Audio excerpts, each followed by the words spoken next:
Yan, kung ako tanongin mo, that's one attitude na dapat baguhin ng mga Pilipino. In other parts of the world, pag di sa kanila, sinusoli nila. Yes. Here, ang reason nila is finders keepers. Hindi dapat. Yes. Second, about the lambat. Dapat wala yan. Dapat tanggalin nila. Hindi sa kanila. Huwag nila naisipin na huli nila mga ibon na suspicion spot. Kasi napaka-kwan yan eh. Hindi mo malaman kung nalambat o magaling o Ganun yung sport kasi ang patas niya. So, pagka nagkaroon ng ganung problema, like yung meron tayo, hindi mo masyado ma-enjoy. Though, syempre, hindi tayo magkupit. Diba? So, ang downside naman nun, yung mga bumibili dun, wala naman silang mapapala. So, una-una, hindi naman nila alam kung ano yun. ano bloodline, background. Yeah. So, best, lapit sila dun sa gusto nila, magkakaroon ba sila kaibigan? Siguro pwede natin i-suggest din sa mga club president na magkaroon sila ng page for finders keepers o kaya sa baka gustong mga magsoli ng mga ibon. Ano sa tingin mo, Sir JR? Simple lang naman eh. So, kunyari, meron gusto magsoli ng ibon. Every clubs, lahat naman yan may Facebook group na. Ang kailangan lang naman nila gawin is i-entertain lang yung nagsasolid ng ibon. Ganun lang naman kasimple. So, para hindi lahat parang Wilson magsusoli. Kasi wala naman siyang data ng lahat ng gustong magsolid ng lahat ng clubs. Yes. So, best, para dun sa may mga clubs, sana entertain nyo yung mga taong gustong magsoli. Kasi para rin sa players na. Yes. O kaya kung talagang busy talaga yung mga club president natin, mag-assign sila ng admin. Yes. Hindi kasi pwede, hindi mo pwede sabihin busy ka eh.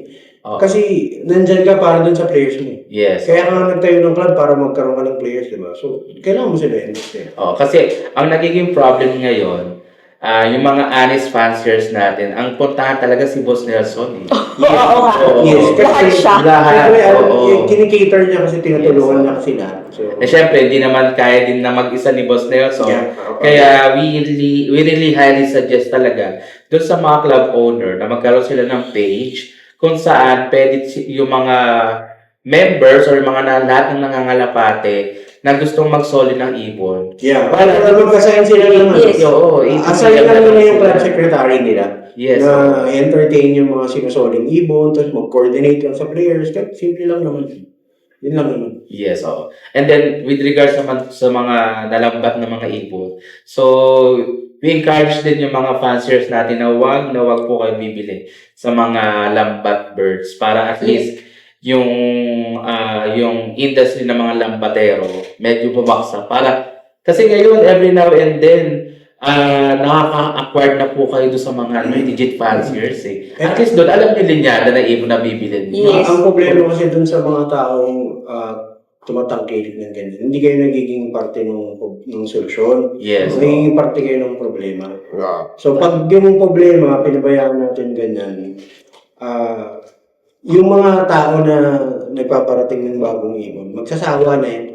Diba? So, ang downside nun, magpaplato ulit yung... Bibili sila ng lambat bird. Mangyari din, kalapatin nila, malalambat din. Exactly. Yes, So, kung in-entertain mo yun, hindi tatagal yung panahon, yung sa'yo na yung bibilin mo dun. Diba? So, mas maganda, huwag ka dun bumili, bili ka dun sa fancier. Pwede naman. Sa PHA, pag bumili ka sa mga lambatero, tanggal ka. Yes. Dapat ganun lahat ng club. Yes. So, dapat lahat ng clubs, manindigan tayo na pag meron tayong mga players na tumatangkilik ng mga illegal na transaction sa kalapati, dapat tanggalin natin sila. Kasi hindi mo naman kailangan ng bulok sa grupo mo. Pag may isang bulok dyan, lahat yan magawa. So, hindi ka wala.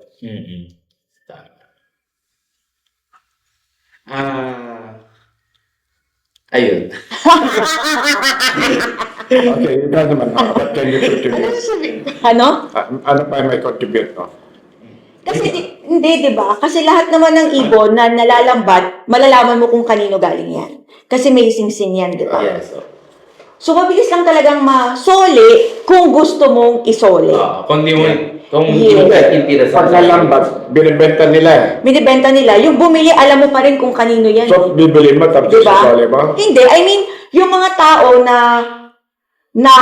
yung ibon nakawala, nalambat, madidetect pa rin at madidetect ng may-ari, nasa aking ibon yan. Kasi may sing-sing yan lahat. So, di ba, parang ikaw na bumili ka or nagnakaw ka ng hindi sa'yo, hindi ka ba makukonsensya na yung ibon na hawak mo, hindi naman talaga sa'yo?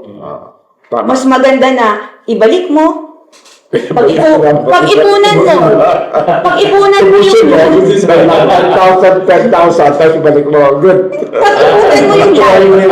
Maswerte kayo pag si Ma'am Joanne ang bumili ng ibon yung may susoli. May susoli sa owner. So, ayun. And then, sa tagal-tagal nyo na sa Alagang Magaling, actually, ilang years tumakbo yung nag-air yung Alagang Magaling? 10 years. 10 years din, no? So, kumbaga 10 years nag-air, tapos 10 years na rin. At dapat kayo, kumbaga, The whole, from the start up to now is 10 years. 10 years. Sure, during the airing, Six. 4 years? Five siguro. Five. 7? Yeah. 7. 7 7 years years nag-air ang Alagang Magaling. Yes.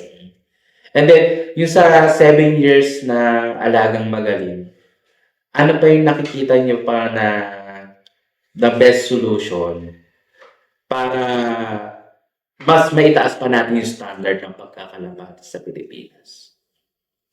Good practice. Hmm. Good practice. So, encourage natin yung mga tao ulit na to do the right thing, like pagsusoli ng ibon, lumaro ng patas.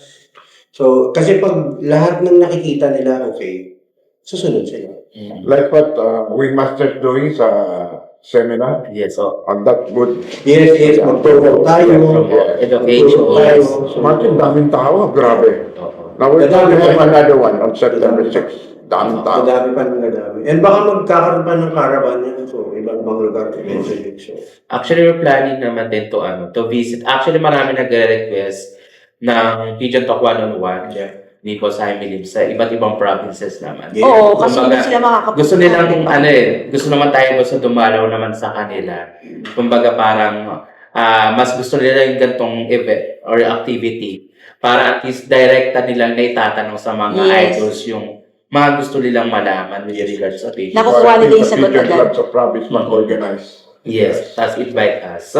So ayan, sa mga lahat ng club president yan, lalo-lalo sa mga provinces, kung gusto nyong ma-invite, so schedule po natin yan. So PM nyo lang po kami, ang admin namin sa Advanced Hobby Yes page, para po at least kung magkakaroon kami ng time, and then kung sino po yung gusto nyo pong idols na kasama namin with Pigeon Talk 1-on-1, let us know po para malay nyo. Pupunta sila. Yeah. Di ba? Pwede si Joe. Oo. Pwede natin yan si Ma'am Jo. Mabilis lang silang kausap. Oo. Actually, yung Big Three, Flying Aces. Naku, Oo. message nyo lang yan, sumasagot yan.